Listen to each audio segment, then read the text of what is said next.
The letter wasn't in an envelope, just a single sheet of paper taped crooked to my front door with cheap masking tape that peeled half the paint when I tore it off. "Attention," it began in bold Arial font, as if they were issuing an amber. "Alert and not sticking their nose into my backyard."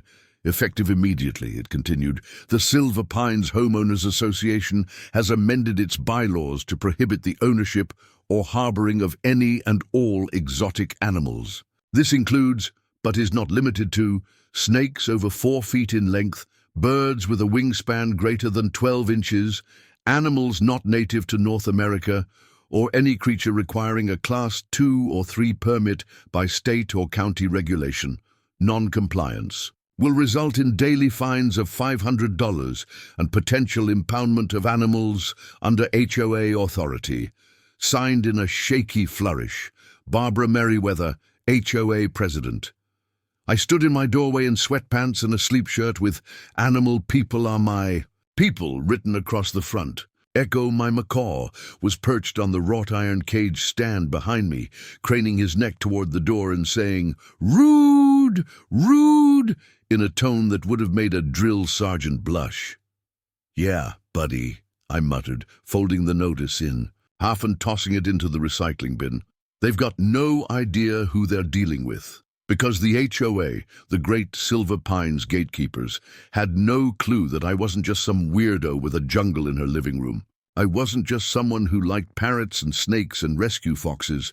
I was the executive director and sole majority stakeholder of Franklin County Animal Services, the agency that licensed, investigated, impounded, regulated, and defended animal ownership in the entire county, including this precious, perfectly power-drunk neighborhood. And I had time today.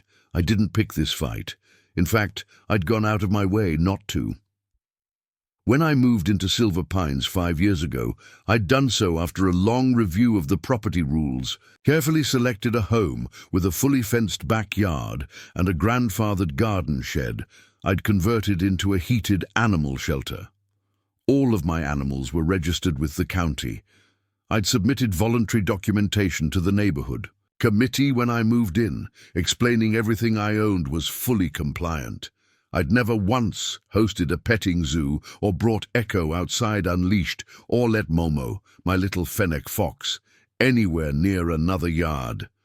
But that wasn't enough for people like Barbara Merriweather. It started with a complaint about noise. Echo had gotten a little too enthusiastic one day and shouted, "Shut up, Karen!" across the back fence. Never mind that the actual Karen, Barbara's next-door neighbor, laughed so hard she spit her mimosa. Barbara didn't find it funny. 2 weeks later came a complaint about the smell. Never mind that I scooped daily and used more disinfectant than a hospital ward. Then came the quiet rule change. A new line added into the HOA code during a special meeting that no one but the board had known about. They passed it 3-0. Then they issued that charming notice. Most people would panic, sell their animals, move, hire an attorney. I pulled up our municipal records, clicked open the Animal Protection and Ownership Charter, last revised and signed off by me just 6 months prior, and printed 3 key pages. Then I wrote my response. "Dear Ms. Merriweather," I typed, "please be advised that your newly amended rule directly conflicts with the binding legal statutes of Franklin County and the state of Florida, and therefore holds no legal authority. In accordance with County Ordinance 19-4, Section D, and State Permit Exemption 217.3, all animals in my care are documented, certified, and protected under law. Any attempt to enforce action against my property will be treated as harassment and obstruction and may result in civil and criminal action." I signed it with my full title and agency letterhead. Then I hand-delivered it to the next HOA meeting. They weren't expecting me.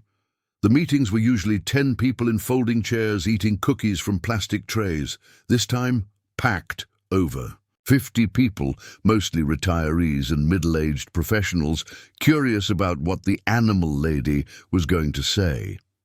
Barbara was at the front table in her floral blazer and pearl earrings, looking like she was ready to go to war over a flamingo. On a mailbox. I waited until they opened the floor, then walked up to the mic, cleared my throat, and read the entire letter out loud.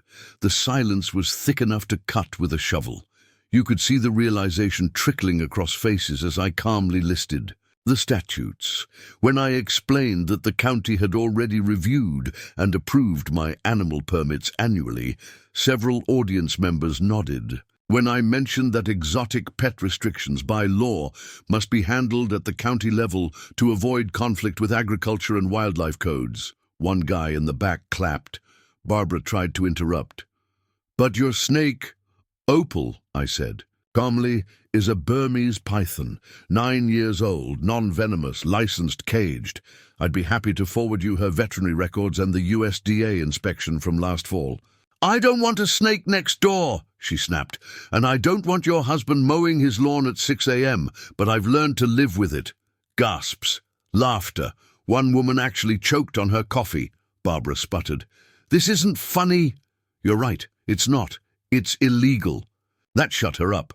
I left the meeting with my head high, my animals safe, and a feeling of vindication.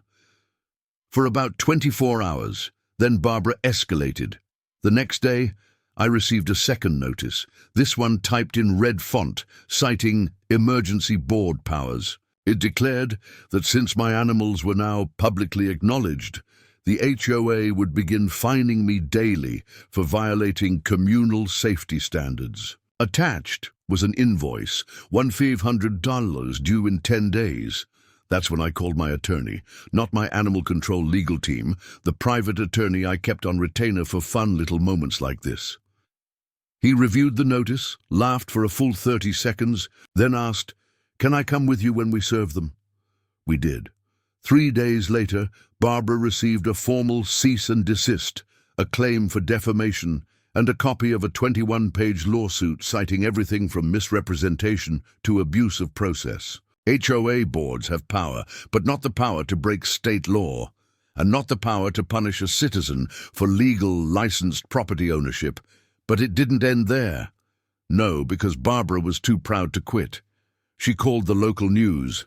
They showed. Up cameras rolling, asking if I was harboring dozens of dangerous animals in a residential neighborhood. I welcomed them in, let them film Opal's enclosure.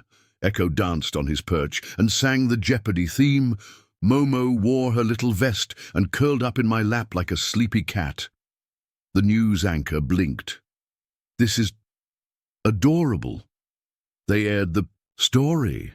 The headline read, "HOA tries to evict legal animal owner, but she's the one who wrote the rules." I went viral. People from around the country messaged me. Other residents in the neighborhood who had stayed quiet began forwarding me emails, documents, recordings. Turns out, Barbara had been running Silver Pines like a miniature empire, fining people for minor violations, threatening liens, refusing requests for community events. One woman had been fined $200 for having a pink rosebush instead of an HOA approved. Red one, it all started to unravel. The city council got involved. Turns out the HOA hadn't properly registered their bylaw changes for over a year. The treasurer resigned. The vice president moved to another state. Barbara held on for 2 more weeks before stepping down for health reasons. Her farewell letter blamed a hostile media environment and a coordinated smear campaign led by people with agendas. I framed it. The new board was elected by the largest turnout in HOA history. I didn't run. I didn't need to. They passed a resolution nullifying every arbitrary fine issued under Barbara's term. They also formally voted to prohibit future HOA interference with legal pet ownership. And then, just for fun, they invited me to serve as the neighborhood's animal education liaison. I accepted. Every 3rd Saturday, I host kids and parents in my backyard. Momo greets everyone with her ridiculous ears. Opal makes lazy loops inside her glass habitat. Echo sings show tunes. The local pet store donates snacks. It's become a tradition.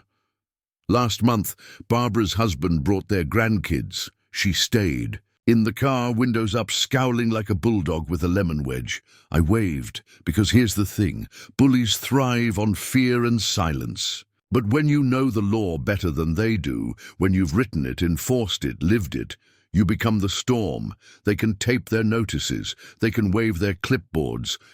But they can't stop what's legal. They can't erase what's right. And they'll never again make me hide the things I love because someone else thinks they're weird. As Echo says, loudly, often, and with relish, "Not your business." And he's right.